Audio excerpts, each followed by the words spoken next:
behalf of WRI-India, may I welcome all of you warmly to Connect Karo.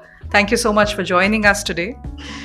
We are particularly privileged to have with us today a number of experts and administrators who are implementing climate change actions and strategies in their own states, cities, and villages.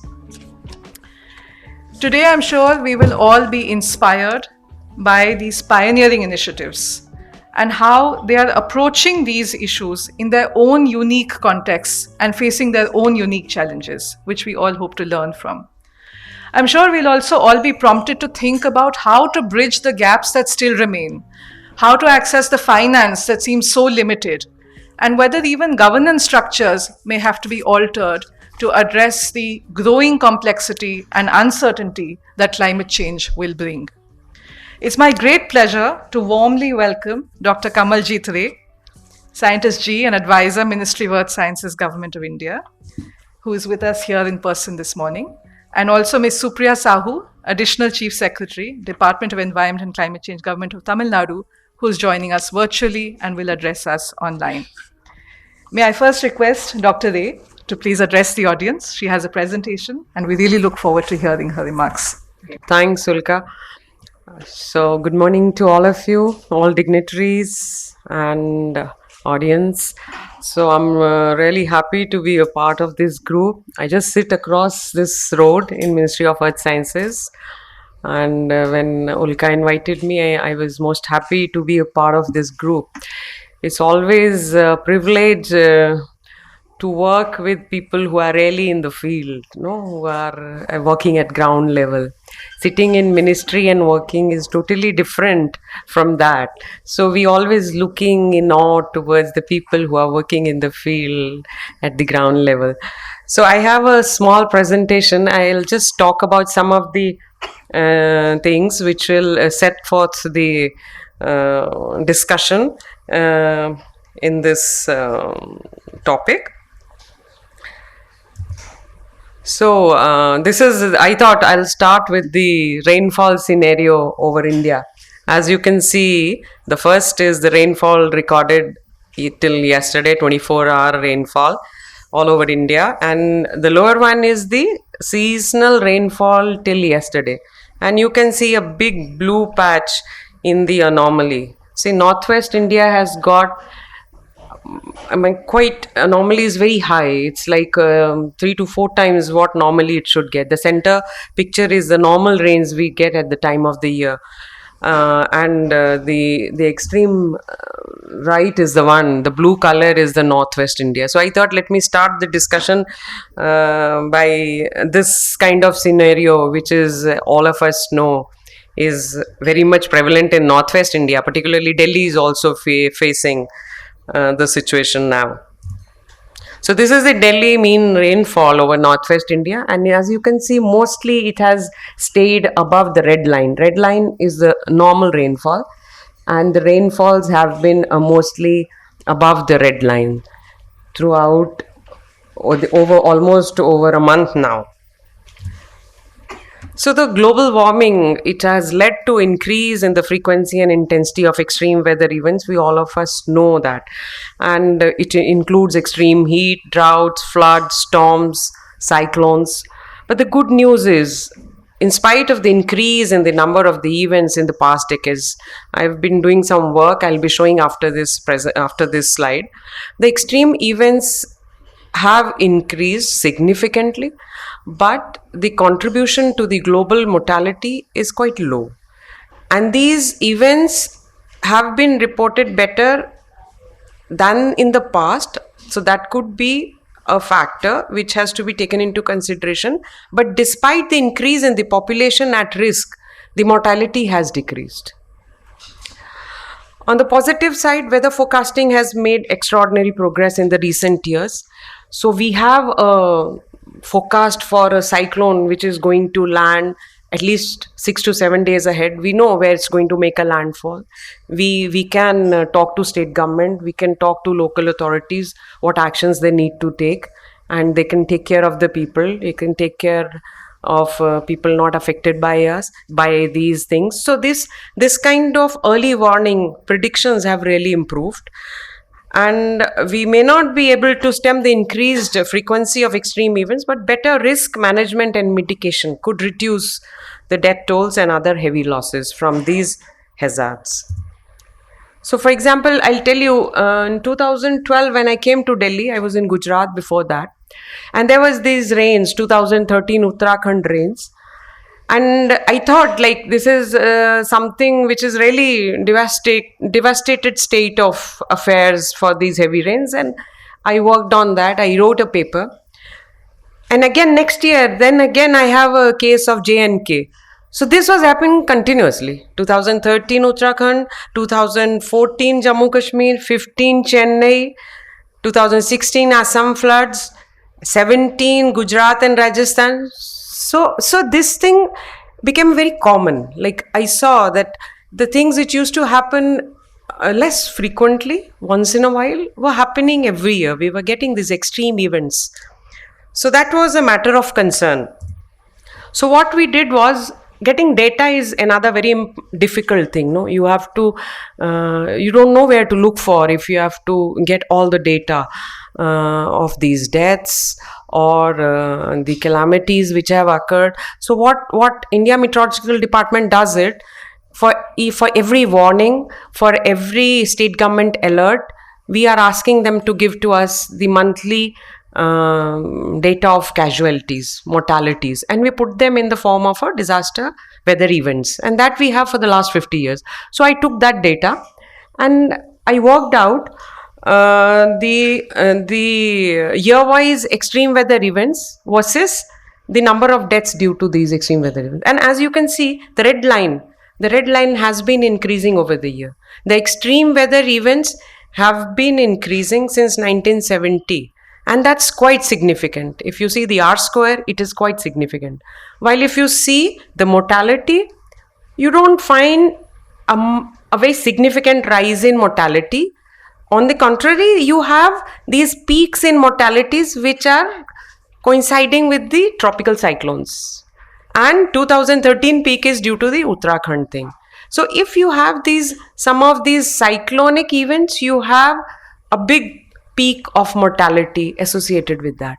But if you see, now I'll just show you the event wise. You see, if you see event wise, the mortality rate has decreased in most of the extreme events except lightning and to heat waves. Heat waves, there has been an increase.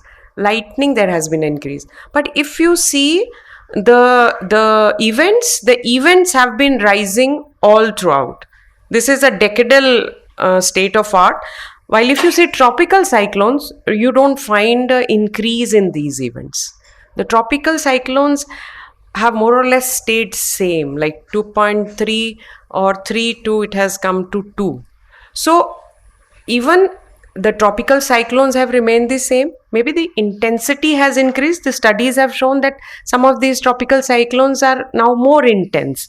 But again, what you see is the deaths due to tropical cyclones have reduced considerably.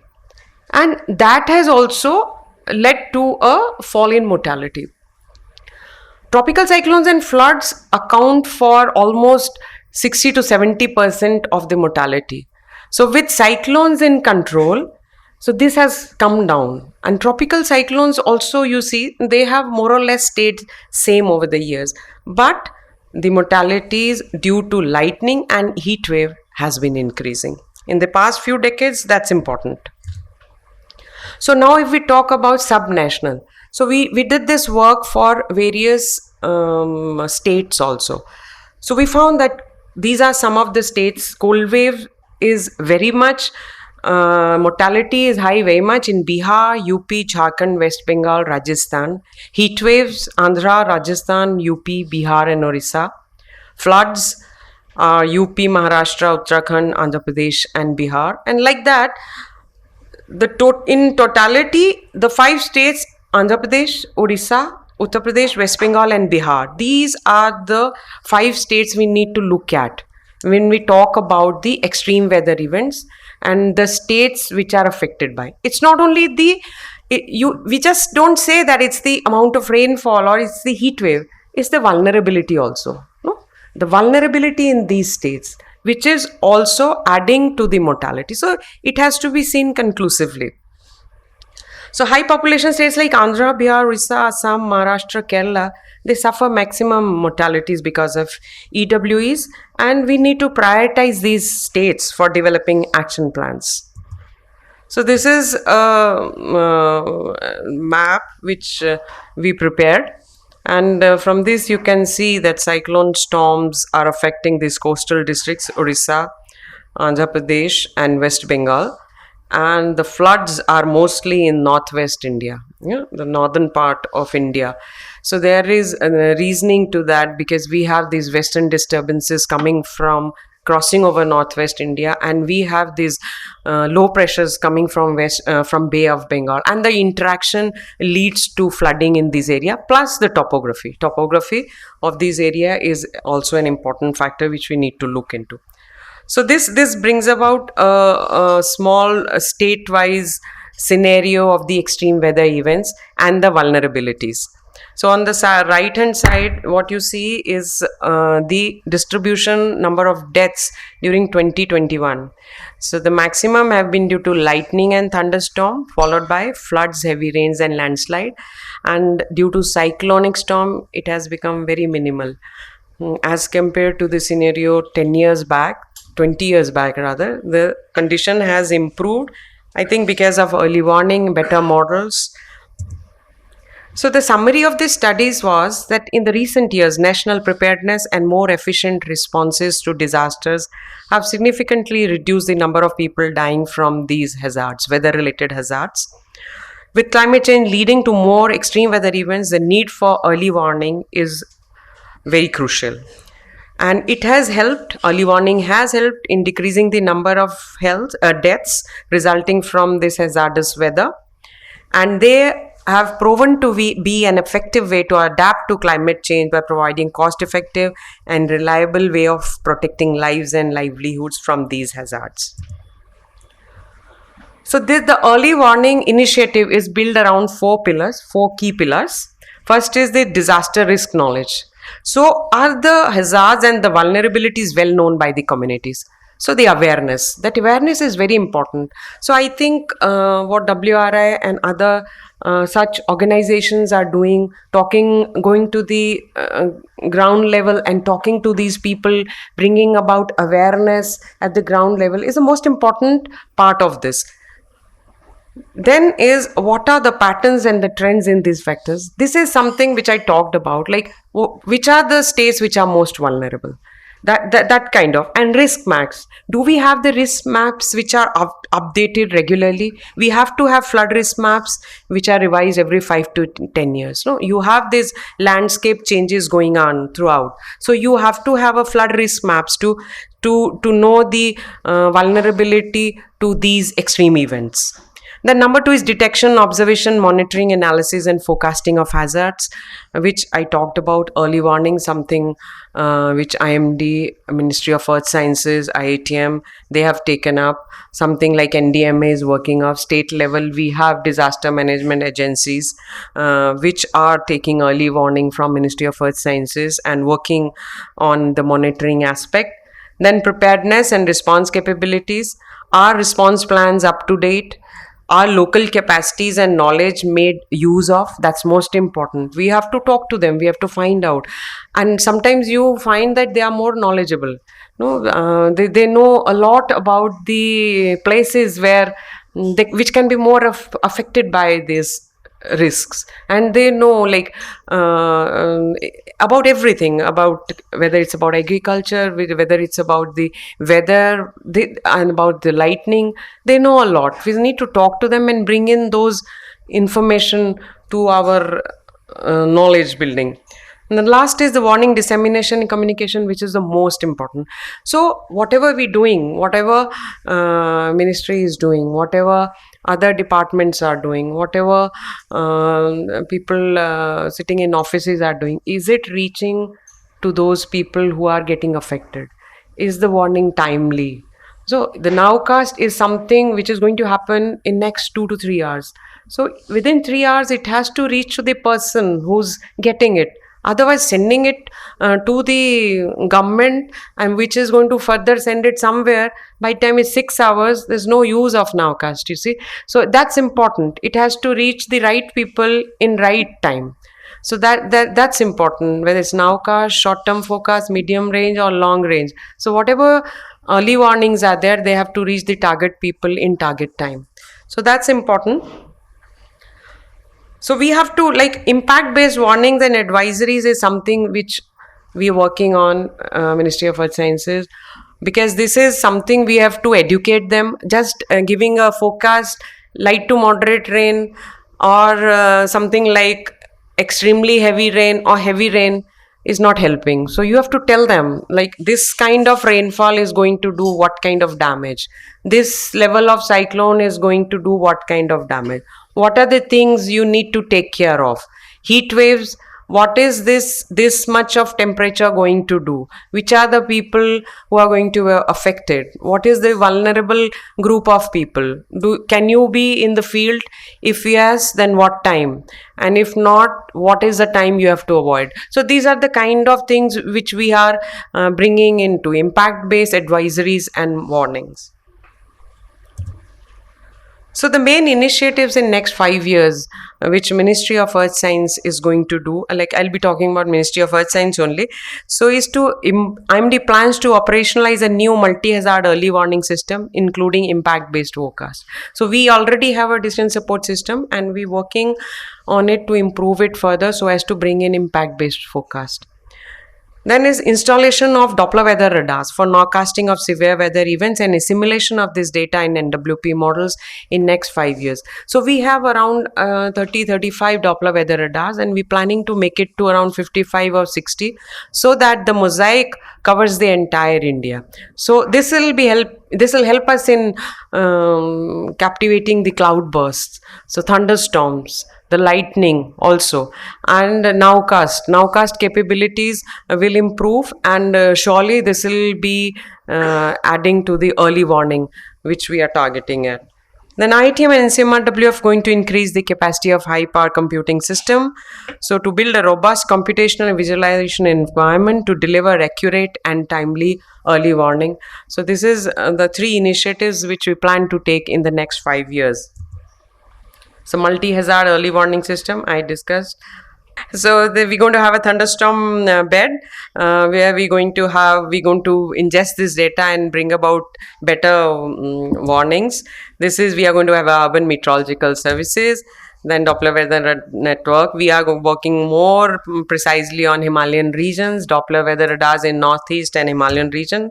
And these are some of the references if you want to use. Thanks a lot. Sorry for the time. Yeah.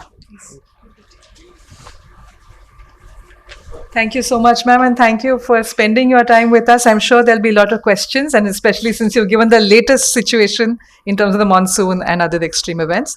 But we are now joined by Ms. Supriya Sahu, Additional Chief Secretary, Department of Environment and Climate Change, Government of Tamil Nadu. Good morning, ma'am. Thank you so much for joining us. And we have an audience, a huge audience, waiting eagerly to hear from you. Thank you. Good morning, and thank you for giving me this opportunity. Apologies that I could not be present in person and I could not travel, as we have the G20 Summit of the Environment Ministers, which is coming up in the next week. So we are a little bit busy with that. But once again, thank you, WRI, for giving me this opportunity. I'm really grateful. I don't have a prepared speech or a format. And I was telling, Dr. Nambi, with whom I work so closely here, that it will be nice to have an interactive session, because it will be quite boring if we keep presenting something from our side. So let me know in what way you would like me to kind of go forward. Should I just talk about the work we are doing, or how do I go about it? Ma'am, maybe you could. So we have in the audience today representatives from Bihar, Telangana, Jammu Kashmir, many other places, also financial agencies like NABARD. We have institutions who are philanthropic institutions.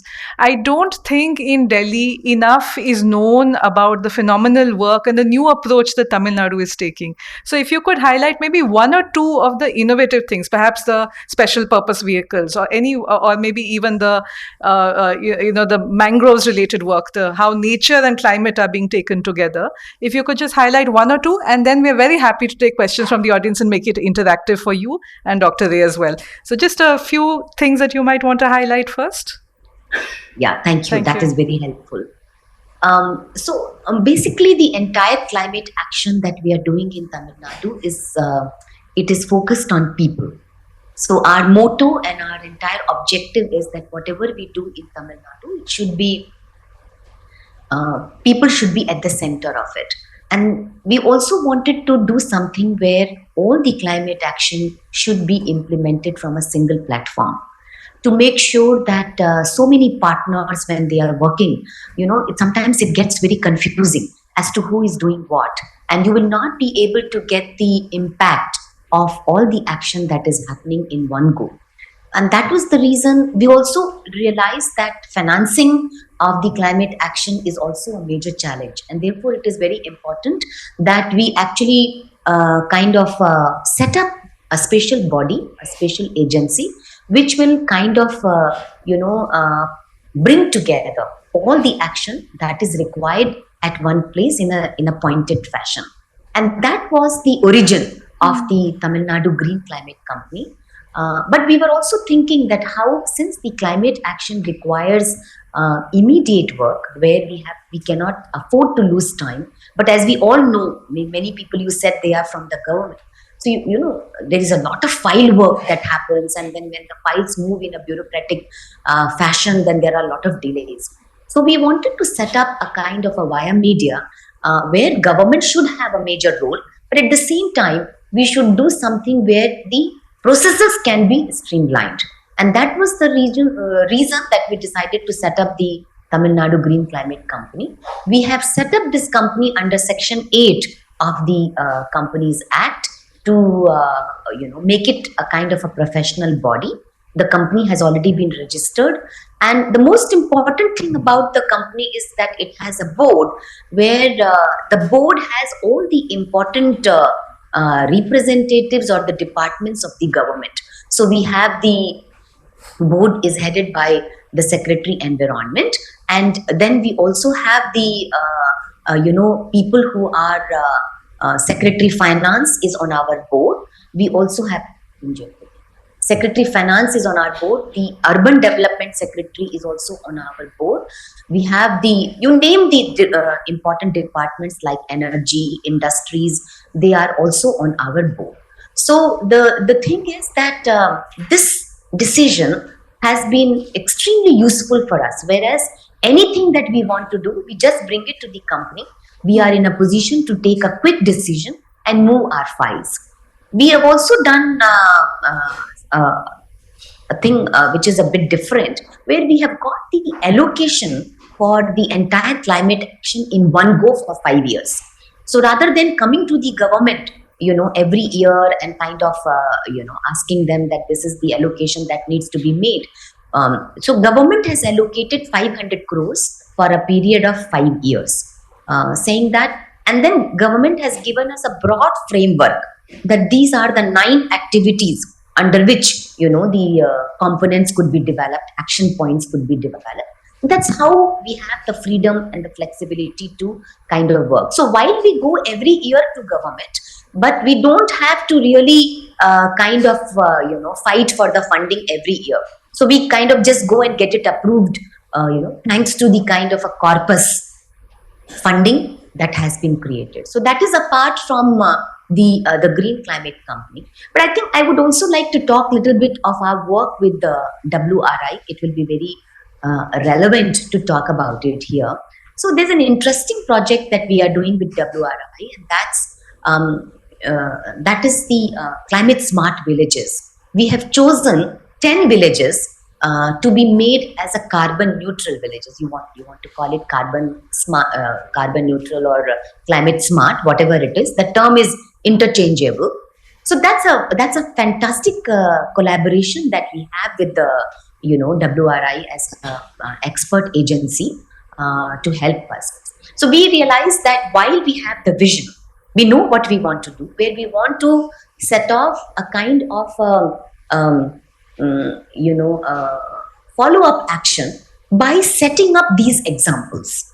So we are taking these villages from different types of climatic conditions. But most of these villages we have chosen are the villages where a climate action is needed. For example, we have chosen a village called Pichavaram. Now, many of you will know that Pichavaram is one of the largest mangroves, that we have in that particular village. But the village has been experiencing a lot of climate impact. So that village has been also chosen up as a climate smart village. So with WRI, we have entered into a collaborative arrangement where we have also funded WRI to kind of provide us the technical knowledge and prepare a detailed project report. So just to give some example, Pichavaram should become carbon neutral, but in what way? So what are the current waste management practices the village is following? They actually don't follow any practice. The garbage is just thrown. Also, what are the energy requirements that the village has? Where are they getting this energy from? Do they have enough availability of electricity? Can we set up solar powered plants over there? Also, can we set up the water management facility, wastewater recycling facility, and things like that? Also, the entire village is dependent upon the brackish waters, where the mangroves are, because there is a lot of tourism that is happening. So how can we help the local community work on these kind of initiatives? I think this is what I wanted to talk about. Let me just talk about maybe one or two other initiatives very quickly, and then I think I'm open for questions. Our strategy in Tamil Nadu is focused in a mission mode. We want to do things in a mission mode so that we have clear guidelines. We also have the dates so that the team knows that this is the objective and this is the date by which this objective has to be followed. So I would like to quickly talk about 3 missions which the Green Climate Company is steering in the state of Tamil Nadu. We have the Tamil Nadu Green Mission, completely focused on climate change, where our idea is to enhance our green cover from 23.7% to 33%.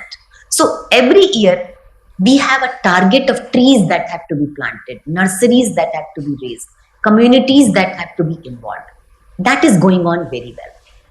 The second mission is the climate change mission. And that's the mission under which we have the climate smart villages. We are training young people. We have a program where we have got, for the first time maybe anywhere, we have 40 young people taken on board as under the Green Fellowship program. So these are the people who will work with different departments, district collectors to steer our vision.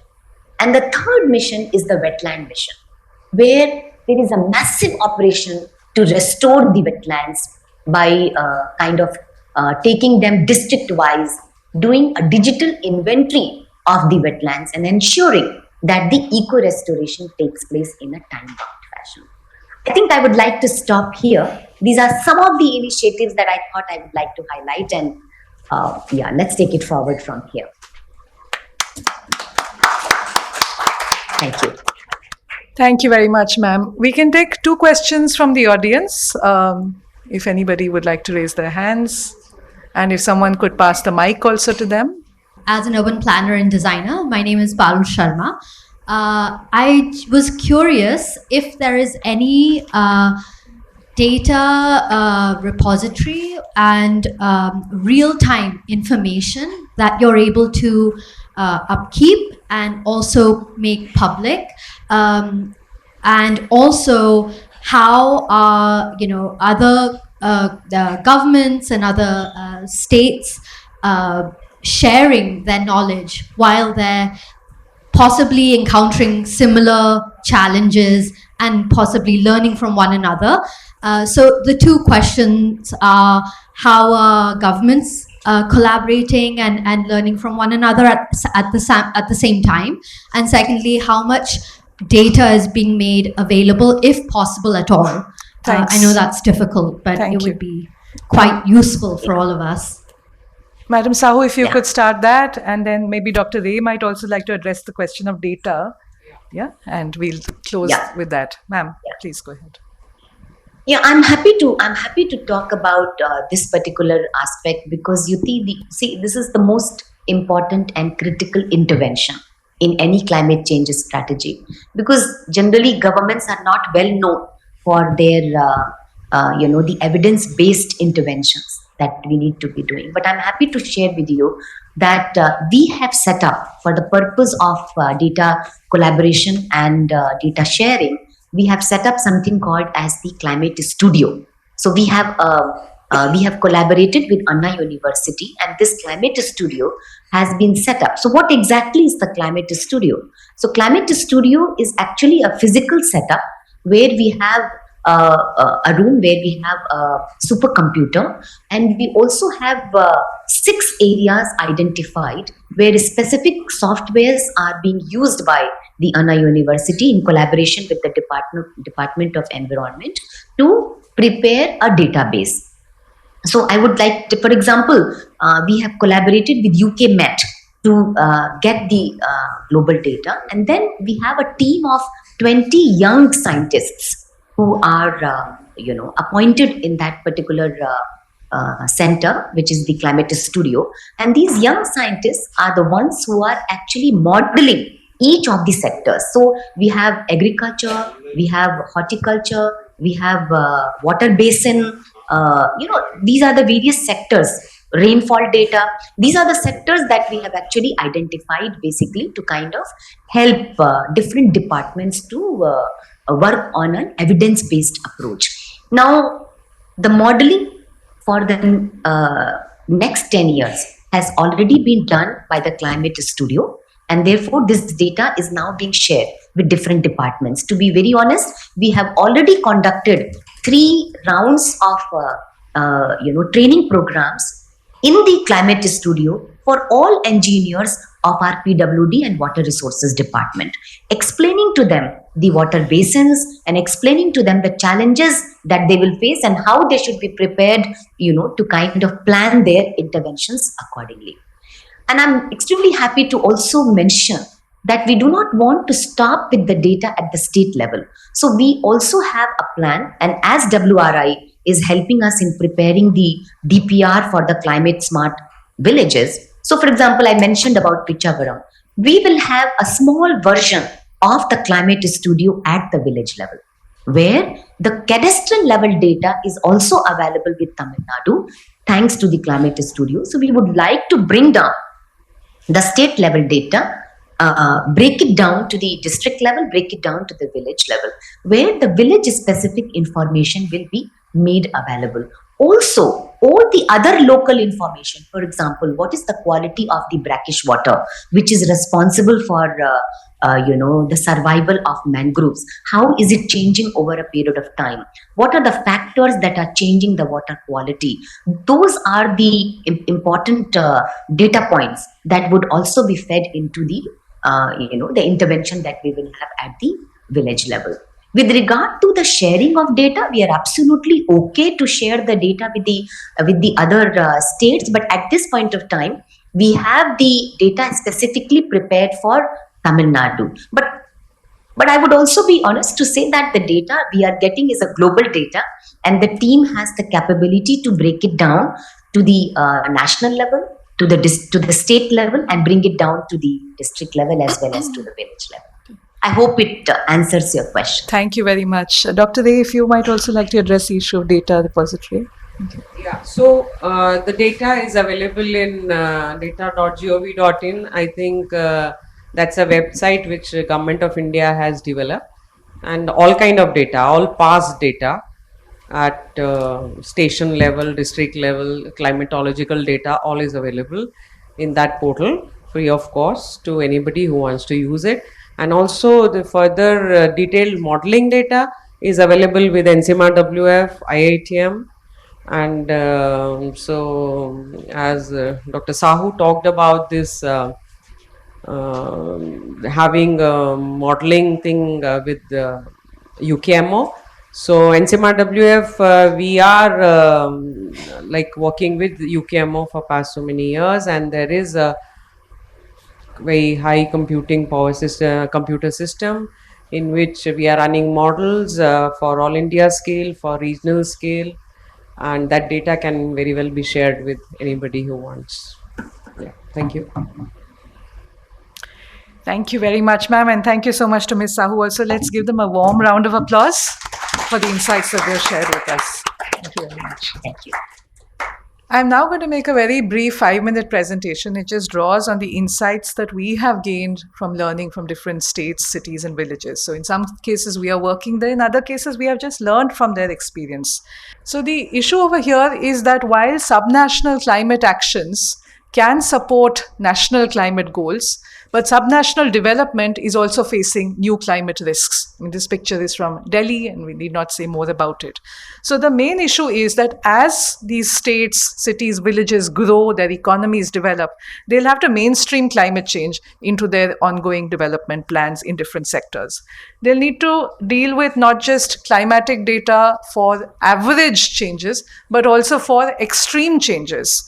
And the only way to deal with the uncertainty and the complexity that climate change brings is to decentralize decision making as much as possible so that governance can be more flexible, can be more quick.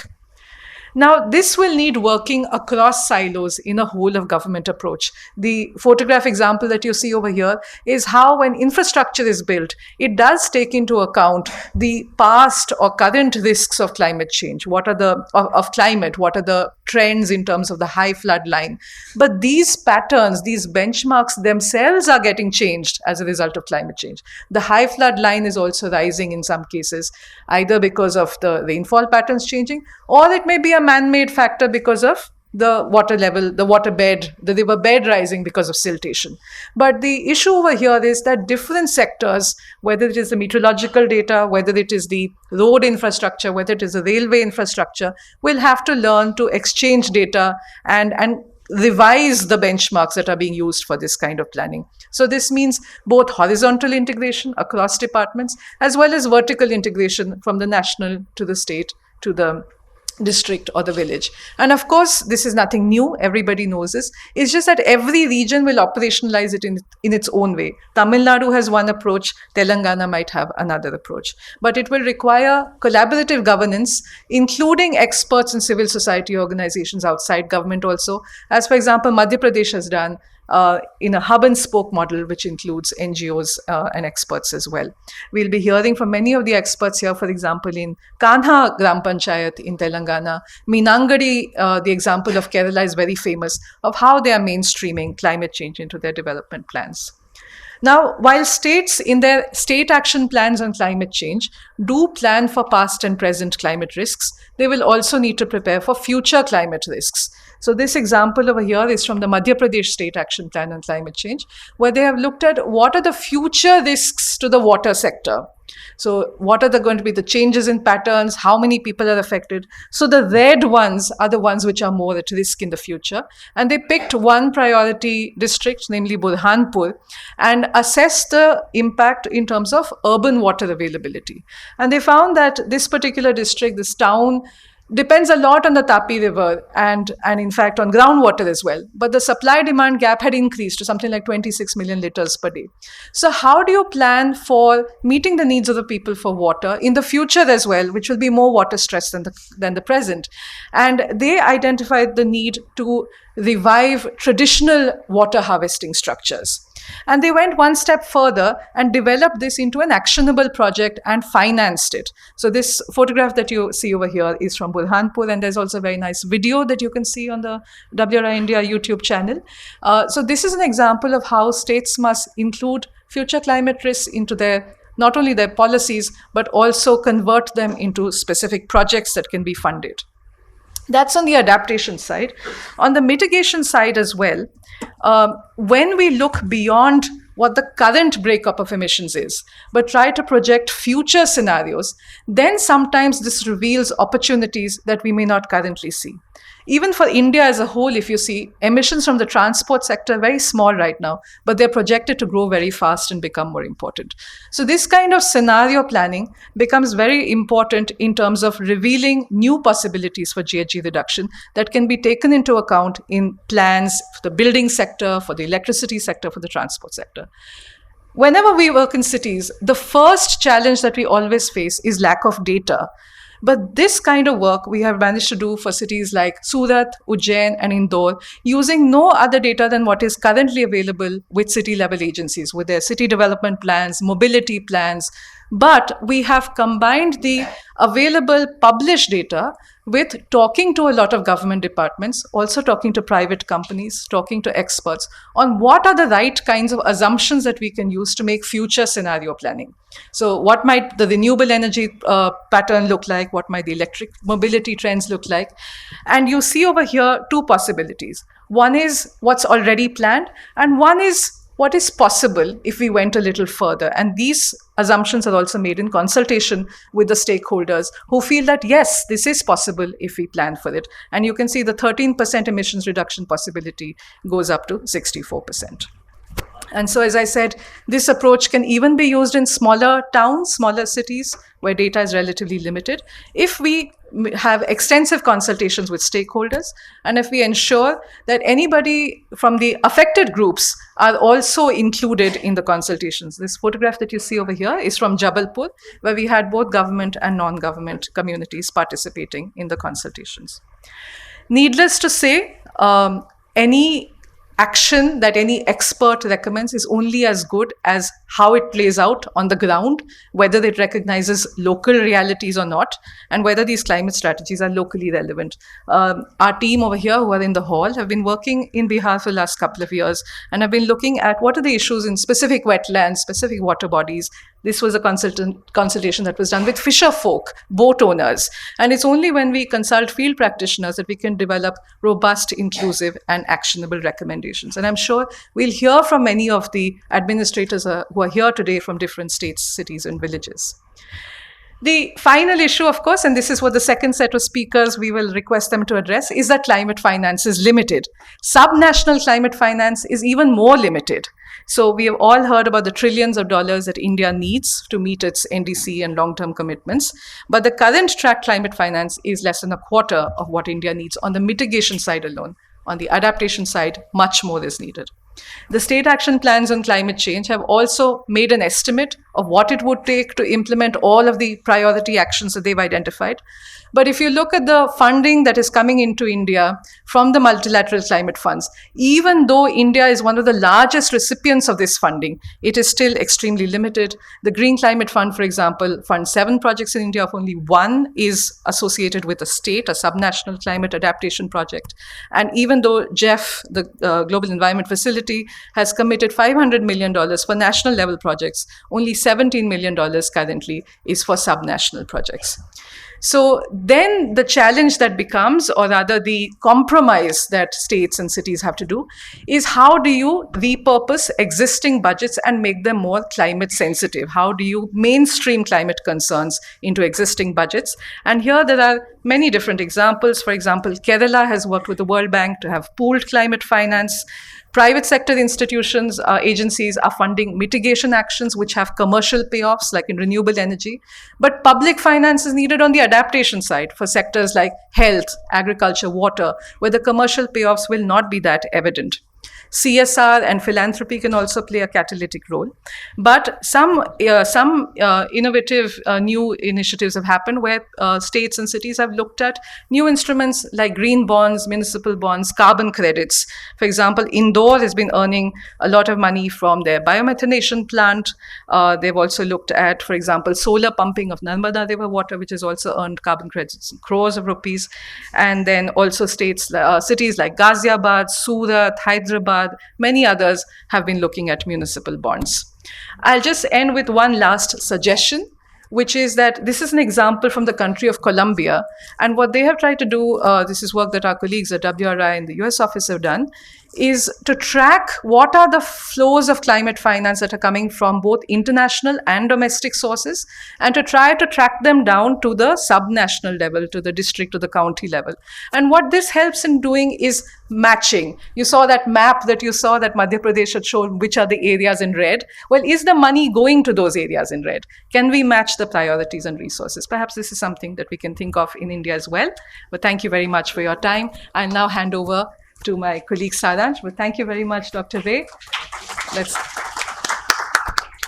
Thank you very much, Ulka.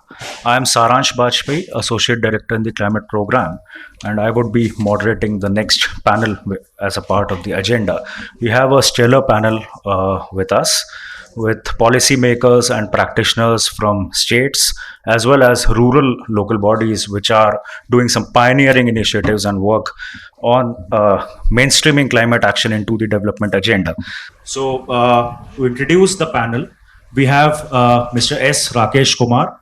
He is a career forester and currently serving as Director of the Environment Department in Jammu and Kashmir. We have Ms. Sarita. She is Sarpanch of the Kanha Gram Panchayat in Telangana and recently has been awarded by the Honorable President of India under the Special Category Awards on Carbon Neutral Village Panchayat. We have Mr. S. Chandrasekhar, again a career forester, and is the Member Secretary of Bihar State Pollution Control Board. And he is anchoring another pioneers initiative in the state of Bihar. So thank you to all my panelists for sparing your time to address us and the audience.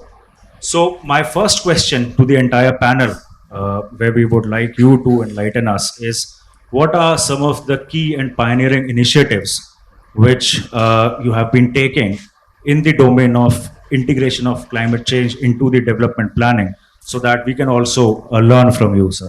Rakesh, sir, if you can go ahead first. Thank you, WRI, first of all, for inviting us over. It's been an interesting session to be hearing different perspectives, especially on the new technology fronts, as well as on the governance part. As Saransh has just mentioned, I come from UT of J&K government, and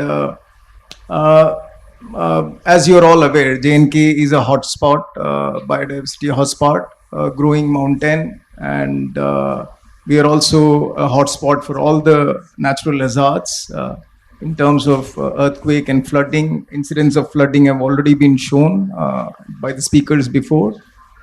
And that is a matter of grave concern for us, and we are alive to that challenge. This has set us on a course of taking public policy measures in order to address these challenges. So we started off way back 2 years before in doing a vulnerability analysis for the whole of J&K. So this analysis was done, assessment was done in district level.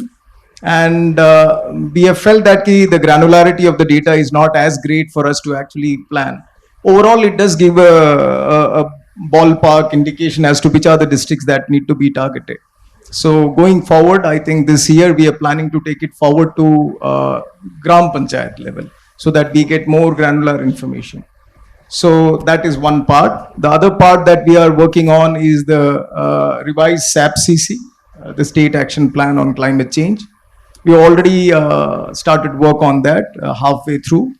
The major part of inventorization of carbon emission, as well as the work that needs to be done in order to actually align ourselves with the national target of going carbon neutral, is the immediate, the target for the SAP-CC, and we hope to be completing it soon and putting it into action. We have also done climate resilient city action plan for city of Jammu and Srinagar. As I think we heard Minister Hardeep Puri saying, we are looking at more and more people living in the cities. So J&K has these two cities being the prime cities. And that plan has been finished, and it was recently released by Honorable LG of J&K on World Environment Day. So we are looking forward to the implementation kicking on. So broadly, these are the main areas that we are working, but the initiative that we want to take forward henceforth is basically to align ourselves to the nationally determined target to go carbon neutral. And we are looking at going to the granular level of panchayats. So that has thrown open a lot of challenges for us. As I heard Alka ji just mention, some work has already happened in Tamil Nadu. I'm sure that will be a learning ground for us. So we are working with different partners to understand as to how to go about it. And again, the severe challenge that comes up, it's easier to plan for state as a whole, but when you go and break it down to the gram panchayat level, multiple stakeholders working and planning process at that granular level is a challenge. So yeah, more or less these are the things that we are getting done. Thank you. Thank you so much, sir. A lot of things happening in JNK, interesting things, both at the state level, at the rural level. There's a focus, a renewed focus on that, and also in urban areas. I would like to request Sarita ma'am, if you can share your experience of working at the panchayat level and what led to the award which you have won. Kanha is a Gram Panchayat in Nandigama Mandal in Rangareddy district in Telangana. Lakhs of trees have been planted in Kanha, and some of them include some endangered herbs and shrubs. And we have excellent rainwater harvesting structures to collect the rainwater and lead it to the water bodies through channels and chambers. We gave priority to waste management, both solid as well as liquid. Liquid waste management is done through STPs, and solid waste management, the waste is segregated at the source and collected regularly. The food waste is composted, and the recyclable, the dry waste is sent for recycling. We also make use of solar energy heavily in Kanha, and residents are encouraged to install solar panels on their home rooftops. And residents are also encouraged to build rainwater harvesting pits near their homes. And the other aspect is in making use of battery operated vehicles. So we do make use of a lot of bicycles, scooters, and other battery operated vehicles in Kanha. Thank you, ma'am. Interesting work, and I would come back to you on some of these points. But now, Chandrasekhar sir, if I may request you to talk about the pioneering study which is going on in Bihar, and just enlighten us on the process which you took. What motivated you to go ahead with that? Glad to be here amongst you to hear you and to discuss various actions being taken at the state level in Bihar. Rightly said, Sarans. Right now in Bihar, we are working with UNEP and a consortium of different think tanks to draw up a strategy for climate resilient and low carbon development pathway. Before attempting to drop this strategy, in the year 2019, Bihar, especially the Magad division, the southern part of Bihar, experienced extreme heat wave, and a lot of people died. So in response to that, both the houses, all the political parties sat together in the assembly. They drew up a plan and they launched Jal Jeevan Haryali mission. So that was the initial point from where government took the climate actions very seriously. So under the Jal Jeevan Haryali mission, they converged the developmental welfare schemes of to 11 important works departments, which came to around 24,500 crores. And the work were spread around 3 financial years from 19 to 2022. Now the version 2.0 of that is being implemented. Then after that, in the year 2020, our Honorable Chief Minister happened to address the United Nations General Assembly, where he assured that he will take up the climate actions further, and he will be drawing up a strategy for the state to take it forward for its implementation. So that was the precursor of the present study which we are doing. It was in 2021 we signed an MOU with UNEP in the month of February. With under the topic of climate resilient and low carbon development pathway strategy for the state of Bihar. So under which the major objectives are that the preparation of GHG emission and the carbon footprint analysis of relevant sectors. The second one is the development of climate impact scenario and vulnerability assessment, as it was discussed by Ulka a while ago. And the third one is preparation of a strategy for climate resilient and low carbon development pathway for 2070. And the fourth one is to support the revision of SAPCC in sync with the latest guidelines of MOFCC. So when we sat together initially to prepare a plan for the entire state, really it was quite challenging and we were clueless initially. And one thing we were sure that if we have to prepare a plan, that too for a long-term plan. Initially we targeted to achieve net zero as per the government suggestion 2040, which was not at all possible. Still, when we were directed to fix 2040 as target, we signed the MOU originally for 2040. Then later on, after our Honorable Prime Minister's setting target 2070 for carbon neutrality, we also synced our target with the national target for 2070.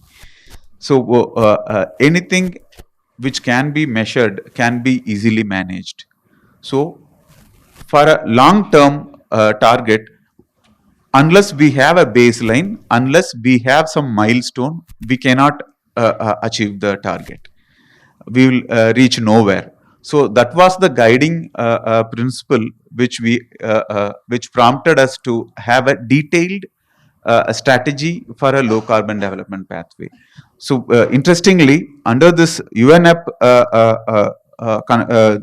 understanding, the UNEP has formed a technical agency consortium under which the World Resources Institute WRI is also one of the partner organizations. Lot of internationally reputed think tanks are part of this study, and this is one of the first and a unique study to have a subnational strategy for a low carbon development pathway with the target to achieve neutrality by 2070. And WRI is overseeing the it's developing the climate impact scenario and vulnerability assessment, as well as the preparation of strategy for 2070. Similarly, Council of Energy, Environment and Water is engaged in greenhouse gas emission inventory and carbon footprint analysis of relevant sectors. And parallelly, along with these important organizations, Shakti Sustainable Energy Foundation, they have supported with 5 deep dive studies on inventariation and decarbonization roadmap with specific policy actions for each of the sectors. Development Alternative is responsible for inventariation and carbon decarbonization roadmap for construction and industry sector by 2070. The Confederation of Indian Industry is involved in construction sector with special emphasis on ensuring adoption of green construction, green buildings, integration of energy efficient technologies and renewable energy, green product certification and ratings. Then ICLAI South Asia is looking into the solid waste sector. The Research Triangle Institute is leading the way towards carbon neutrality in the power sector through energy efficiency and alternate renewables availability. WRI-India Transport is looking into suggesting decarbonization of transport sector in the state. Actually, it is very challenging. When we started the study, the first thing the problem we faced is the data availability. So when we were looking at the data availability, we strategized to approach the different stakeholder departments on one hand and to have a field survey on the other hand. So this was the thing which helped us to move ahead. It is a 2-year project. Now it is nearing completion by this month. Almost the final draft document is ready. So we have also, under this study, we created 2 monitoring mechanisms for this study per se. One is the Technical Advisory Committee headed by the Secretary, Department of Environment. And another one is the Steering Committee headed by the Chief Secretary, where all the heads of the department are members. So really, I am thankful to all the partner organizations. They have put in a lot of hard work. They have conducted a lot of field study. They approached each stakeholder departments. They conducted several rounds of meetings, roundtables, panel discussions. Then they have arrived at the final figures, and they have proposed the recommendations for carbon neutrality for 2070. Sarans, thank you. Thank you so much, sir. Very interesting and unique work indeed, with different partners working on different areas and developing such a long-term strategy for the state. Uh, my question, Sarita ma'am, uh, you talked about a lot of initiatives happening at the rural level, and you mentioned a point on where the people are motivated to deploy renewable energy, the solar panels on their rooftops. Now we also have a mission life which talks about this thing, but then mobilizing finance becomes a challenge. How to motivate people to invest a certain portion of money, especially in the rural areas where there's a distress condition also. So how did you went about it? What are some of the finance mobilization channels which the panchayat has looked at? For the initiatives, we do have support from different sectors. Like one is we make use of the funds from the state government, the central government, as well as the Gram Panchayat own source revenue funds. And we also get a lot of help from private organizations, and especially Sahaj Marg Spirituality Foundation. We receive a big support from them in Kanha, and we are thankful to them for the same. So this is, and regarding one of the key challenges or to bring about a change is to spread the awareness and to motivate people to take part in the change, and that is something which is ongoing. But what we do is we do conduct a lot of meetings, and then we explain to the residents like what is the need for the change, and what are the steps which need to be taken and to go about it. And it is an ongoing process. I mean, there are always lessons to be learned, and we take it further from there. And we keep that engagement continuous through messages also. And this can be about any sector, whether or any area, whether it is waste management or solar panels. Solar panels, it is more of the individual's choice, and some of them do sign up for it, depending on their financial state, financial availability.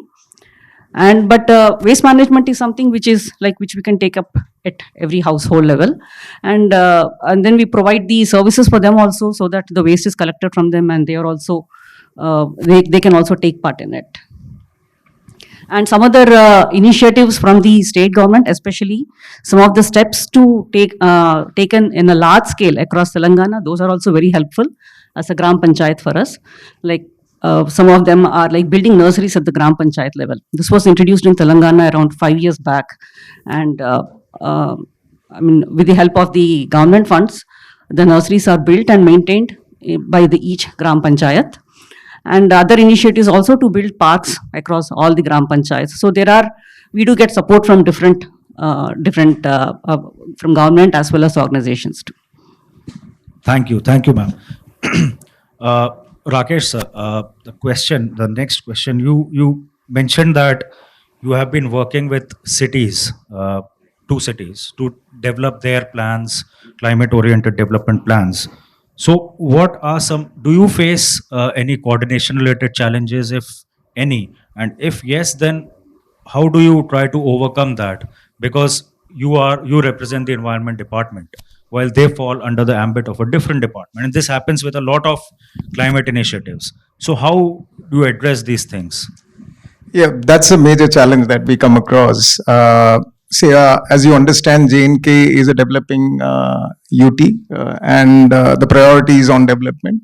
So when the priorities are on development, more often than not, the concerns with respect to the environment becomes a non-priority in a sense. In that sense, when you want to be actually communicating across different departments as to what action needs to be taken, there is an issue with respect to the coordination and then monitoring. But like Chandru just mentioned, steering committees as well as cross-sectoral or cross-departmental committees, which act as a coordinating committee for monitoring, actually helps the matter. That said, everything that comes in the monitoring committee is when things don't get done. But my own sense is that since we are actually acting on the climate front and the urgency that requires it to be done, and the way the government operates, because we have an annual capex cycle, as you understand. If it is not done, then it is going to take time to be getting done. So I would rather have a more agile system, which may be an IT-based system, which could do a real-time monitoring on what work is getting done. Like you were just, I think Ulka was mentioning about mainstreaming of funds for climate action, and my own sense is there is perhaps not much dearth of funds to actually cater to the climate actions. Maybe there will be a gap. That is where we'll be looking at agencies or other donors to come in and patch that up. However, to allocate that fund and get the different departments to ensure that what is needed to be allocated, and like we did the vulnerability analysis, for them to be guided as to where they need to allocate it, whether they are doing it, and then after allocating the money, are they actually expending it, and to monitor it on a real time. I think that would be very crucial in order to actually, achieve the goals that we actually want to be done in a time-bound manner. Yeah, thanks. Indeed, indeed. Thank you, sir. my final question to you, sir, Chandrasekhar Saab. So, a very unique and innovative work going on in Bihar, where this strategy is being developed. The next phase, of course, is implementation, which, of course, as I heard from Mr. Rakesh, that coordination is a challenge. But then, what kind of governance you are looking at for implementing this strategy document, which you are preparing, sir? Yeah, actually, after drafting the strategy, then comes its implementation.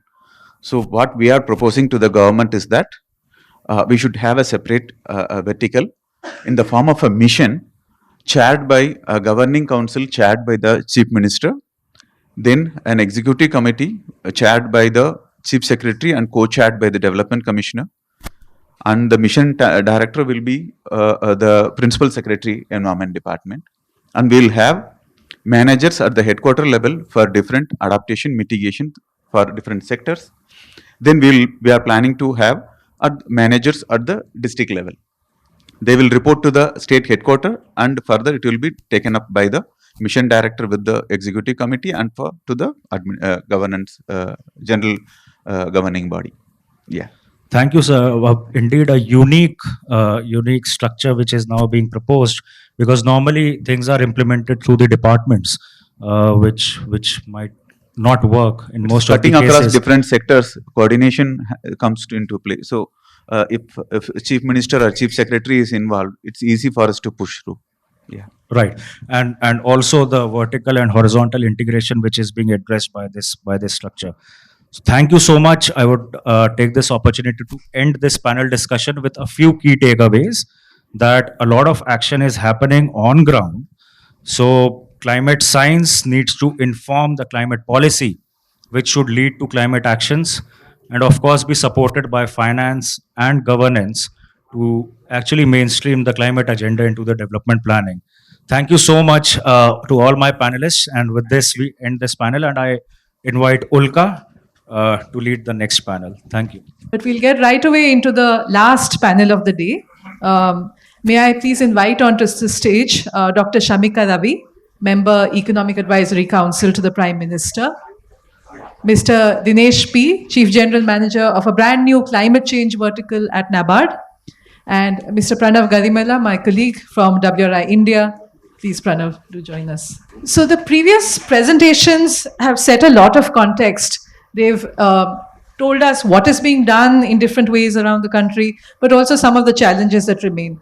And in this session, I'll request all of you to address three issues: governance, finance, and peer-to-peer learning or knowledge management.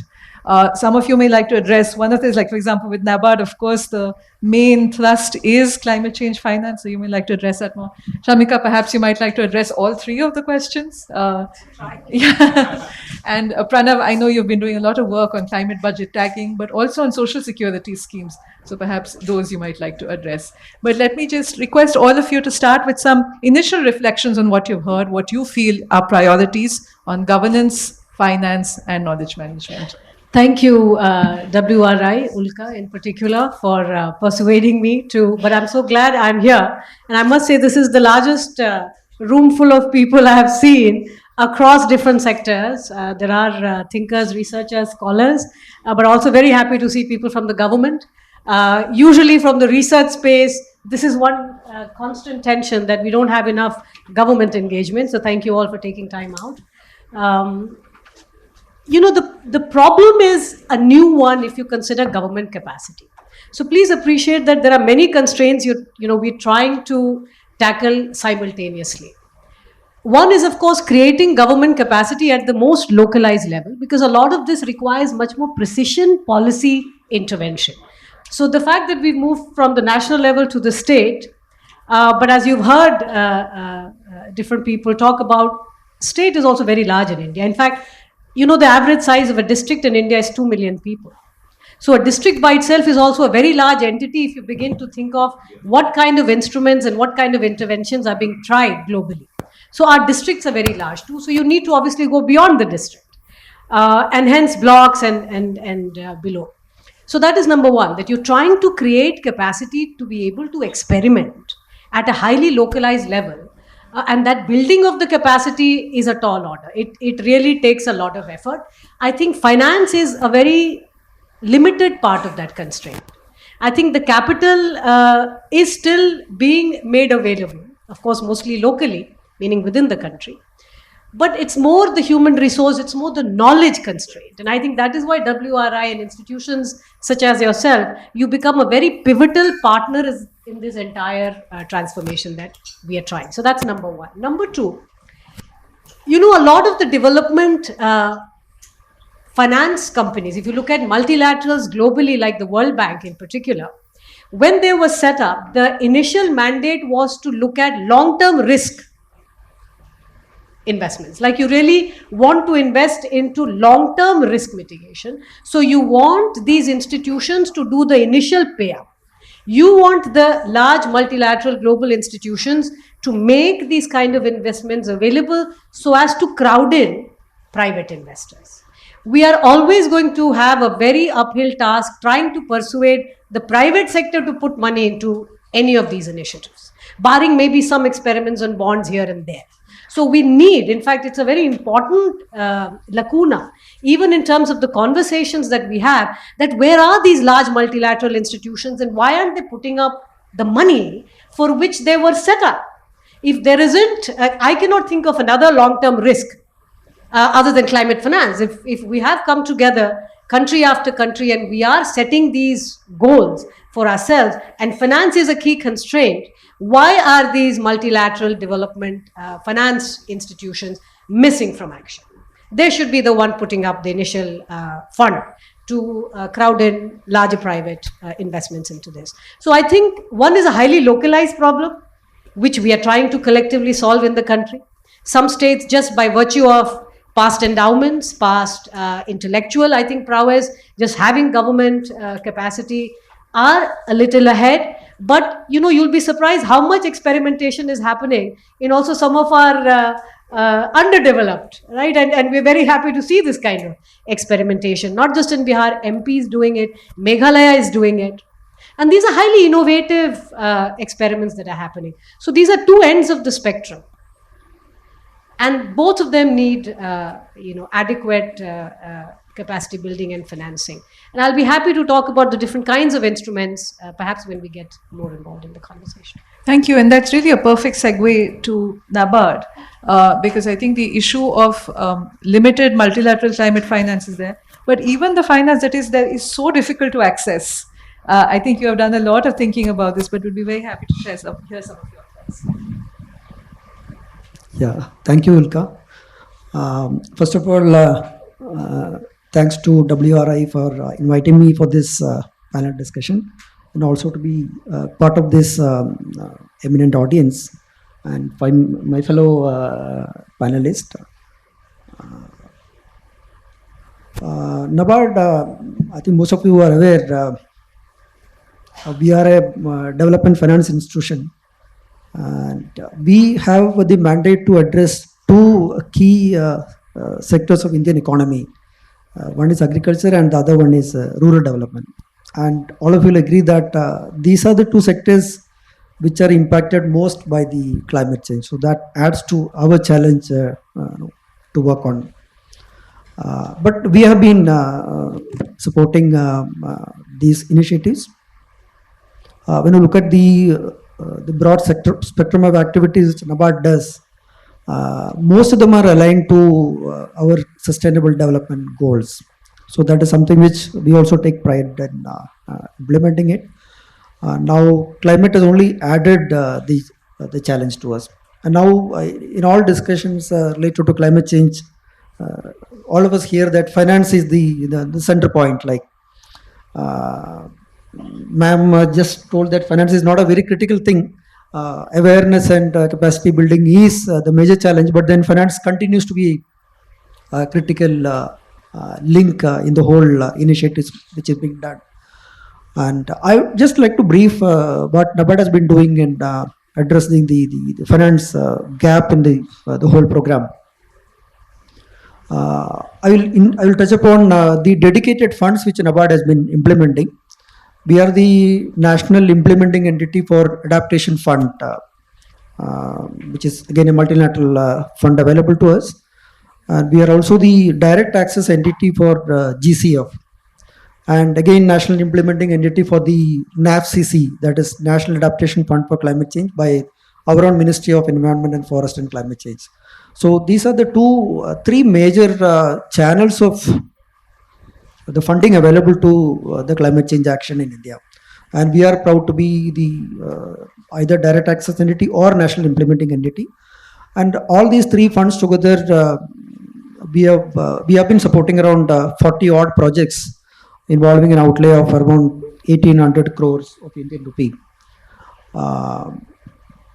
And we have diverse projects under these particular funds, starting from climate smart agriculture, improving the resilience of the vulnerable sections of people, managing coastal resources, managing livestock, managing the climate proofing of watershed. All kinds of diverse projects are being covered under this. And under GCF, with all this fanfare, we have been able to access only 2 projects till now, and totaling about 900 crores of rupees, of which a major part goes into a private sector facility, which is a credit limit sanction to Tata Clean Tech Capital for installing rooftop solar panels. And the other one is a climate resilience project in Odisha, state of Odisha, where groundwater recharge and installation of solar pump set is being envisaged. So we have been able to access only 2 projects under GCF in all these years. And under adaptation fund, we have been able to access about 6 projects, which is totaling about a small amount, around 80 crore. And our own national fund, that is NAFCC, we have been able to sanction about close to 30 projects, totaling about again another 800 crore. So when you look at all these kitties, all these funds, the size is very, very small. When you look at the country like India, where the requirement is huge, we have seen the slide presented by Ulka some time back, the gap in funding, the gap in finance requirements. When you look at that, and then the total amount of 1800 crores spanning around 40 projects is, I feel it's nothing. We have to do something big. Now, what we try to do in our mainstream funding is, other than these dedicated climate funds, we also have our normal business channels in NABARD and other promotional programs in NABARD. Being a developmental banker, we are not into only commercial funding. We are more into a developmental finance sphere rather than the commercial funding by other banks. So we have been implementing natural resource management projects under our watershed development fund, wherein we give grant assistance to partner agencies for soil and water conservation, wherein we have already funded around 2,700 crores for treating around 26 lakh hectares. So when you look at 1,800 crores for all this multilateral funding for climate change and 2,700 crore for our own watershed development fund. Similarly, tribal development is another priority area for NABARD, wherein again we have spent around 2,700 crore, providing livelihood to about 6 lakh tribals. Then we have experimented a new model of natural resource management, wherein we have tried to deviate from a traditional grant model, because NRM is always considered to be an area where only grant will work. Nobody ever think that no, we can have commercial funding. But then we have experimented through Indo-German cooperation that loan come grant can also work in NRM. So that is another experiment we have done. Then we have a major channel of funding under rural infrastructure. We have a fund set up called Rural Infrastructure Development Fund, wherein around 40 odd activities are eligible to be funded to state governments. And most of these activities are in one way related to environment or a climate change. So that is a huge channel available for funding from NABARD. Then we have another channel for infrastructure from NABARD. There also we are pumping the money. Then we have also initiated projects like farmers producer organizations, because when you look at adaptation models, aggregation of smaller farmers against climate risk is another challenge which we have to address. So farmer producer organization was another initiative which NABARD has introduced, which will also take care of the adaptation requirements of the smaller farmers. So all these things are happening, but the challenges are huge. I think I will answer the question little later. No, thank you so much for sharing this. We had in December done a training program for NABARD officials. And when you talked about the blended finance, commercial finance, all the examples that we were sharing were from mitigation, renewable energy. And they complained to us, why are you not sharing examples from agriculture and rural development? It was so difficult, and it actually relates to the human resource constraint that you spoke about. It's not easy to come up with a bankable proposal with many blending different sources of finance for the sector in the rural development area. So it's a big challenge. I'll just add to that. Okay, all right. Now the challenge before us, now all these things is happening. We need a transformational change in our thinking if you have to really access funds now. The process of accessing funds from multilateral sources it's increasingly becoming difficult because of so many issues. They have a country cap, and most of the projects which are posed to multilateral agency, they always say that these are all business as usual kind of a project. Where is the climate angle for this? This in any case we are implementing as a developmental project. You tell us what is the climate angle or the climate risk which you are going to address in the project. So we find it very difficult to argue and then get these things clarified in those projects. So we don't get access to those funds, and the time taken for all these projects to get through documentation, compliance issues, all these things put a lot of pressure on accessing these funds. So now where do we look for it? We have a lot of funds available domestically. Now mainstream funding, mainstream finance is something which you need to access now. And we need to think beyond grant, because now funds are not available free of cost to anybody. We need to think that funds may be available at a cost, but then we need to find out avenues where these funds are available at reasonable concessional rates. Now, ma'am has just spoken about the green bonds. Now, NABARD is also planning to come out with a green bond initiatives to support our climate initiatives. And commercial banks, they are also interested in financing these activities now. Now, most of the agencies now, most of the financial institutions, they don't look at their balance sheet only in terms of number now. There is something called like impact balance sheet now. Everybody looks at, when I say that I have lent so much of money to various sectors in the country, and my business is like this, my balance sheet is like this. Everybody is also looking at impact. What is the impact which you have done now in terms of environment, in terms of supporting the sustainability? So now everybody is looking for that. But then what is lacking is we need bankable models for adaptation. Because see, banks are commercial organizations. It's all our own money. It's depositors' money. So they can't lend that money to somebody, where it doesn't come back. So adaptation is a risky area. So how do you incorporate the risky elements into this and come out with a bankable model so that we can tell the bankers, okay, these are all part of your funding, mainstream financing you'll have to do it. So unless you tap mainstream financing, we will not be able to close in the gap which Ulka just showed in front of us. Looking at multilateral funding is fine. We will continue to do that. We'll continue to tap it. But then big money has to come from domestic resources. That's what Pranav has been struggling with. So Pranav, if you could just share your thoughts. I mean, climate budget tagging, mainstreaming, it makes sense to researchers like us, but it's so difficult to do. And what's the motivation for government officials or administrators? Could you just share your thoughts about? Yeah, sure. I think Dr. Ravi and Mr. Dinesh have done a very good job of explaining why there is such a major challenge with climate finance. I mean, there is a massive gap in terms of availability of these funds and also access to these funds. And so then the question is, what do we do about it? Like, I mean, Mr. Dinesh has talked about, DFIs and multilateral banks. But right now, if we see most of the public expenditure that we're doing on climate action is coming from public expenditure. And so, at the subnational level, there are right now 34 state action plans for climate change, and we don't really know, where is the spending coming from, or where does it need to come from.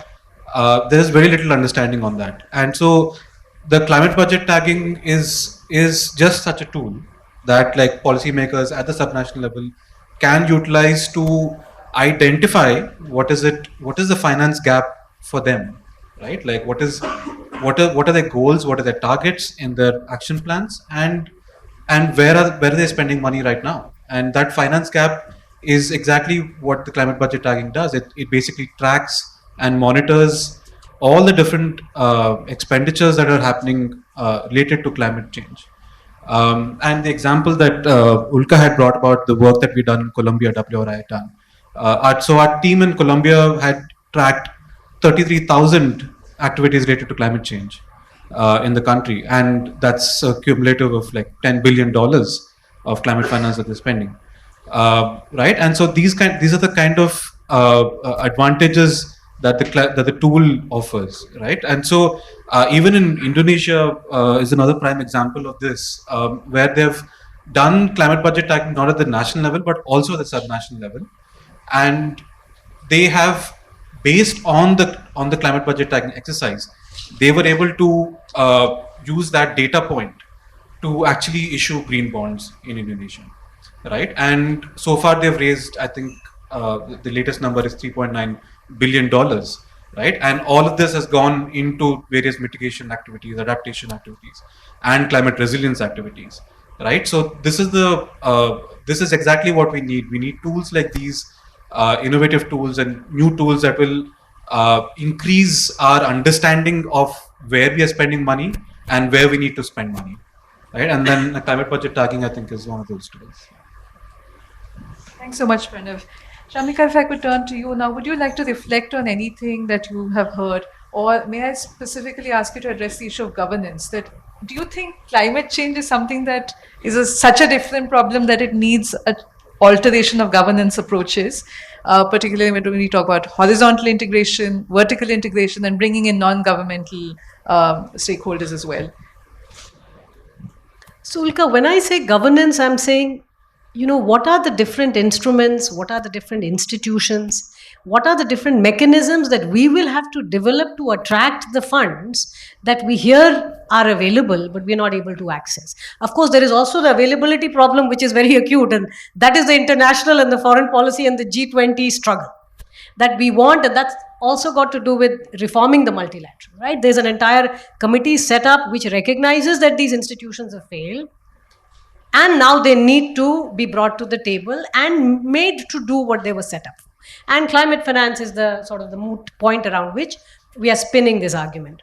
Domestically, though, which is what most of us here are concerned with, you see the setting up of, let's say, the social stock exchange. India is one of the very few countries which actually has a social stock exchange. Why was it set up? So I was part of that committee where we recommended, and it was established under SEBI, but this is exactly the kind of instrument. And for instance, when we say tagging, or when we say what is social impact, you see right now in the market, whoever says this is my impact, it's all a lot of hogwash. Social financial impact, we know that is your financial, the accounts are giving you clear detail of what is the margin, but social impact, there is no clue. And that is why the kind of transparency and clarity, I think the development and evolution of the lexicon around social impact, that is this whole capacity. We need instruments, we need institutions, we need mechanisms. And by the way, I'm talking about social stock exchange, but we also have Quality Council of India. We have existing institutions and perhaps they can be more. But the point is, if we are trying to match the demand, which is running, even if you look at each of the state action plans, in fact, the number which he highlighted, these are pittance, like these are peanuts compared to any individual state also. Forget if you combine them.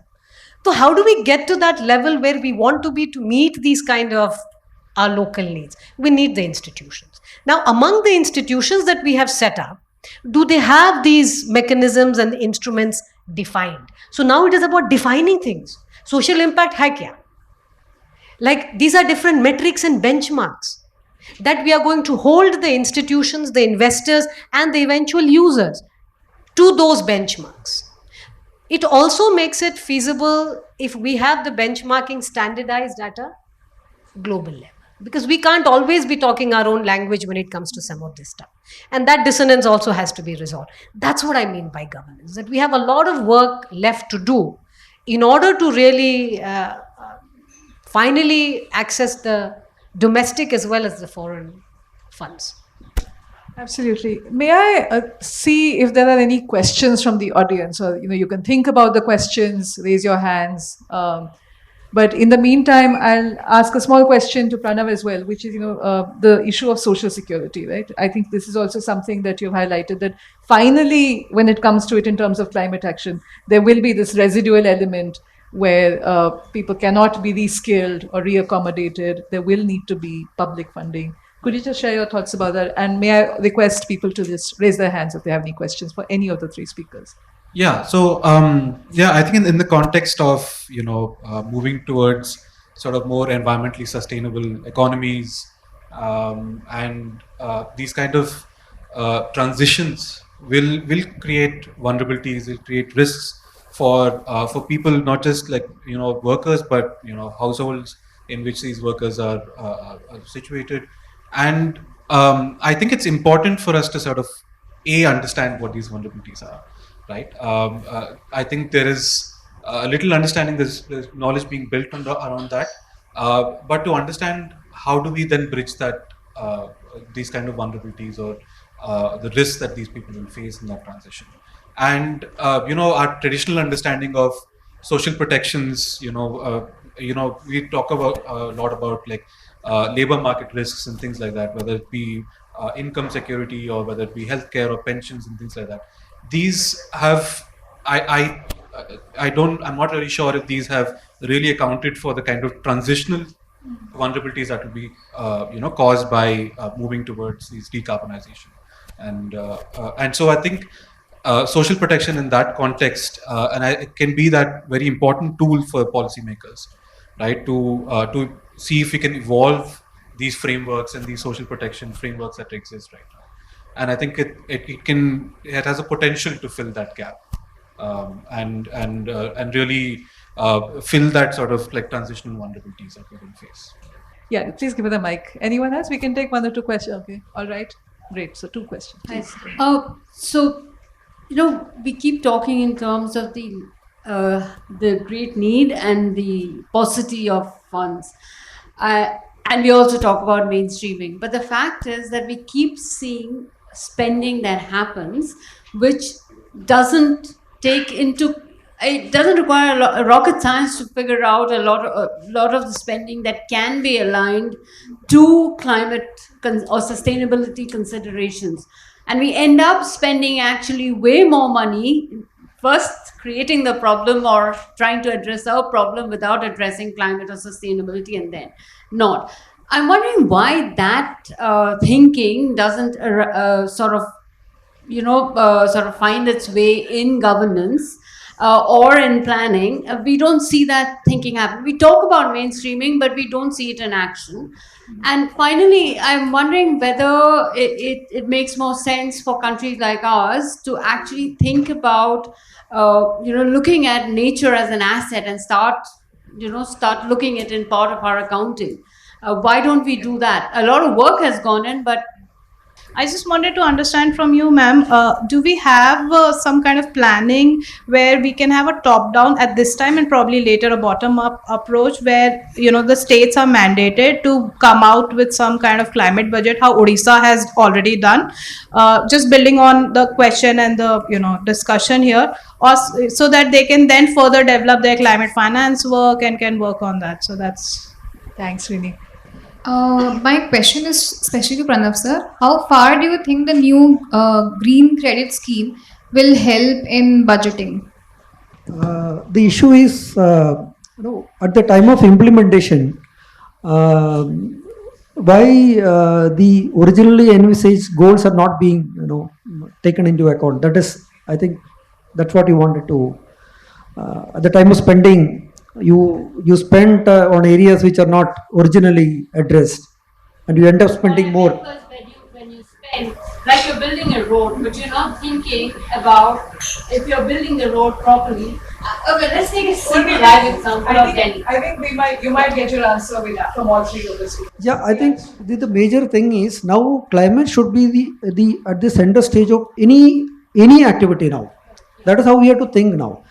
Instead of having standalone climate change projects, standalone sustainable development projects, climate should be at the center stage of any project. Now, any project or any activity you undertake, climate should be the first question to be answered. Are we doing something for the climate positive thing, or are you doing something against the climate? That question need to be answered. Then if you proceed, I think these things will be already inbuilt into the whole process. Otherwise, if you're only going to have standalone projects where you're only trying to address a small fraction of a climate risk or a climate issue, I think it will take years for us to move from what we are today. My question was why it doesn't happen. I think we need to. I think the education needs to be there even in the planning process. Can I answer that? Sure. Yeah, I think you're asking why it's not happening when it is being planned. From the governance point of view, see, when budgeting happens with different departments, they are looking at the developmental aspect alone, and they specialize only in that. Climate doesn't come in their factory. That's the reason when I was speaking, I said you need to actually integrate that in some manner. So one among them is having a committee to actually discuss that at the top, and then it boils down. And which is what I think Dr. Ravi just said, ki communication is and information is more important. However, my sense is that would still take time. So you need a kind of a system which may be an IT infrastructure that kind of states that while you're planning for some developmental work, you actually need to assign or take into, there should be something which says that you have already taken into care what impact it will have on climate, and have you factored that in? Yeah, I think that answers that. Thank you. I would like to add something to this. I am Naveen from State Pollution Control Board, Bihar. In Bihar, we have a green. The state government has come out with a green budget system. In fact, that green budget is something extra of the main budget, but it is a part of the main budget, and that involves the different activities taken by all the different departments. I should say all the departments, the programs they are implementing, and what is the green part of it. Whatever you are doing, and because every construction, every development, there is some portion that affects the environment. So that is pooled and reflected in the green budget. So this is how you can introduce. This is a step that we have taken to pool. Sir, you will like. Green budgeting is something, it's a budget where it documents the money spent on activities which have a positive impact on environment. This is one part, but we should go a step ahead. Yes. So this is not enough, but of course we have started, and this has been implemented since last 3 years in Bihar. Bihar was the first state to attempt this. But when we speak in the perspective of addressing the climate change impact, we should go ahead. So how we are going to fund the actions, climate actions, there comes the issues. So I think it would be good that with the given resources available with the state government, if we have convergence, dovetailing of different welfare schemes, if we have a separate vertical or a separate mission or a department for converging different welfare schemes activities. I think in that way we can address to some extent. Of course, it's peanut compared to what Ulka has projected. Of course, instead of going for multilateral or bilateral any fund. There were the first question. No, let me go back from the second because I'll come back to this. Mandate climate budget, right? Now, one thing to recognize is if we just understand the economics of the situation, we are stuck in a bad equilibrium, which is there isn't enough money while we want it, but this is the outcome given how institutions are, given how states are incentivized, given how banks are incentivized, the given regulation. Now, a way out of this very sticky but poor bad equilibrium is through a shock. A shock meaning regulation will be required. So we know theoretically what is needed. However, please appreciate that this is also a time when in a federal system, any pressure on state budgets, however well-meaning it is likely to evoke pressures, right? Political rift and so on and so forth. So we always, I think as researchers, please bear in mind that we don't live in an economy. We live in a society governed by political institutions. And please, therefore, when we recommend something, bear in mind the institutional bottlenecks. Let's not be naive, because if we are, then we get discounted. So that's number one. Number two, let me tell you, we have been talking about gender budget now for 20 years. And I'm giving you real world example of why we live in a la-la land, again as scholars. And we are constantly basically shown that you don't have a reality check. What happened to gender budget? We thought it was a very good idea. And this started 20 years back. So through the UN system, this whole idea was socialized. Country after country, state after state. Hua kya? We still really don't know what is gender budget. That is number one. Is it really an accounting exercise? Ki exactly what you mentioned, bhai, isko bata dijiye, gender affect karta hai. How is the road impacting? How many women will travel? Accounting exercise by itself is a very shallow and it doesn't really mean anything. That's a hogwash. It will if there is a measure of impact. Now, what should be that measure of impact? And that's what the gentleman here said. Okay, you have to be forward-looking. Let's not please go in terms of nature budget or green budget when we are thinking the way we went about gender budget, which is a very naive and accounting. Please no. Think of it as an economic exercise which really has impact on incentives. Think of it, what long-term indicators are going to be pegged. So, iska hoga kya? How is it likely going to evolve over time? So, that is number one. Number two, let me give you another example. And that pertains very closely to the conversation we had. When we set up MSP, minimum support price, rice, wheat, etc., we look at cost and it's become a mechanical exercise by 50% बढ़ा दीजिए MSP. What if we actually looked at depletion of groundwater level? Isn't that a cost? And shouldn't researchers be calculating it and putting it into the cost to say, you know what? You are taking into account costs which are only labor and fertilizer XYZ. Water table ka ye haal ho raha hai. Then your costs aren't exactly discounted. Intergenerationally is what I'm talking about. It might seem slow, but it's not so slow. 20 साल में we know what has happened to Punjab. तो अगर desertification हो रहा है because we are giving free electricity and not accounting for ecological disaster, this is what will happen. So this is now a wake-up call. This is not, by the way, a solution that will come from bureaucracy. Let's be very clear-headed here. Because bureaucracy ke mandates बहुत simple होते हैं. They have to spend this money on these things. The innovation that will happen across water depletion elasticity. Ki every time MSP is raised, how much more rice in Punjab will be grown and how much water depletion will happen. So you see, these are data exercises. It's analytics. But that is the best we can do to shake the system out of the short-term sort of a lethargy we have gotten into. Right? So those are the two examples. I will end with saying very immediately, at least indicators हमें sharpen करने चाहिए. When it comes to a green finance, what are the indicators of interest through different segments? And agriculture could be one. But nature, you're right, we should think of nature as an asset. And some states are beginning to think about it. And I'll tell you why.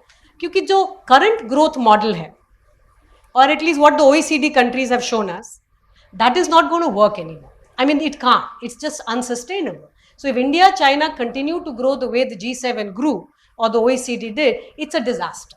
So in recognizing that fact, we have to now think of nature as an asset. So now what are some states doing?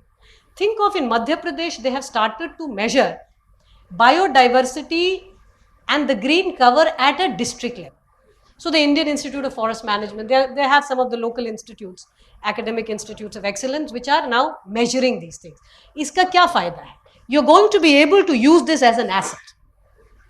Because we can't fight the GDP battle continuously, only looking at economic growth narrowly defined. Depletion of a green cover and reduction of biodiversity is a cost, just like the water table. But if a state like MP, one of our poorest states, does this green cover, we should be in a position to now use this measure to index it to a financial instrument. Bhai, you have to pay MP to maintain its green cover. Otherwise, everybody wants the kind of growth in terms of cars and, big house and emissions, the kind of growth we have traditionally learned to appreciate. So one is a change in the mindset, but the other is actual indicators. Usko green cover ko, how do you index it into a financial instrument?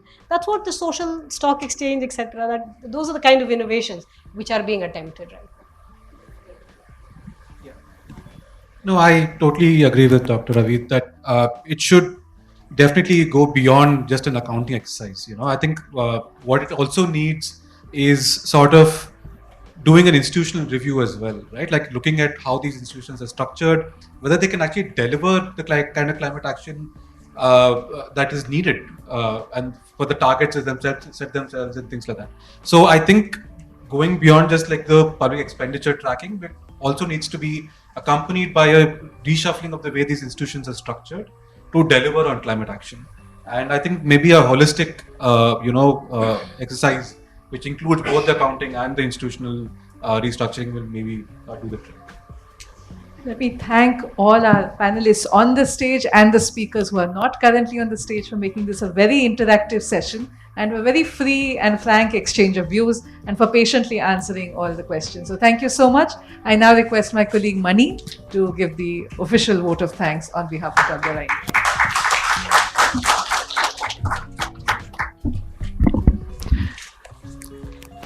Thank you very much, Ulka and all our senior panelists. I think Dr. Ravi has given us a task for a year. We'll come back with certain indicators and solutions when we assemble very soon.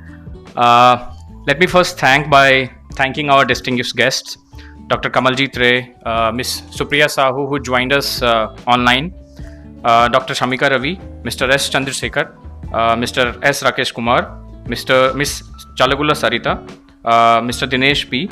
and Pranav, who took out time from their very busy schedule and gave us the honor of hosting them. Thanks to also our patient audience. Always happy for an organizer that the hall is so packed till the end of the session. Thanks to all the Habitat staff, our partners who have supported us in the logistics, and of course our own climate team and the extended WRI family. Thank you very much.